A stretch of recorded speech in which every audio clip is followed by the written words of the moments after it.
Hanap ko na guys, nakita ko na guys yung giveaways guys. Mayroon itong isang box sa ilalim guys, mga 6 feet lang guys. So dito sa likuran niya guys, sa bandang puwit guys, binasag ko ito guys. Ito. Orange na ba to?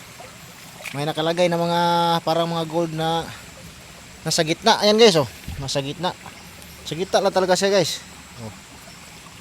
Ayan guys, dami guys, iniipon ko guys para sisunon din siya guys. Oh, dami guys oh. Yan, mga giveaways ito guys. Oh, yan guys, pa sa ilalim. Sa gitna lang yan guys. Wala na. Pero may giveaways ito sa ilalim din.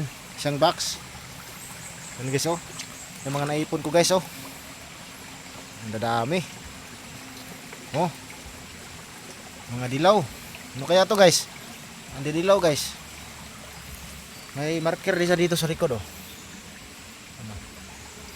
Mayroon siyang isang box sa ilalim. So ito, malaki ito ba ito guys, hindi ko pa natapos kasi may tubig. Kukunin ko yung mga dilaw guys kasi pabulmil ko guys. Pa-process natin sa bulmilan sa maganda ito sa pang piga-pigaan. Oh, pahiga yan guys oh. Nilinisan ko tong paligid nito guys. Dito, sander ko kanina guys, 6 feet. Doon din ang ilalim putik, 6 feet din. Bato ng ilalim. Ngayon, may laman ito sa ilalim. Ito yung maliit na giveaways. Pinalo nila sa orange na bato. Yan, marami na ito guys pag maluto guys. Ayan guys oh.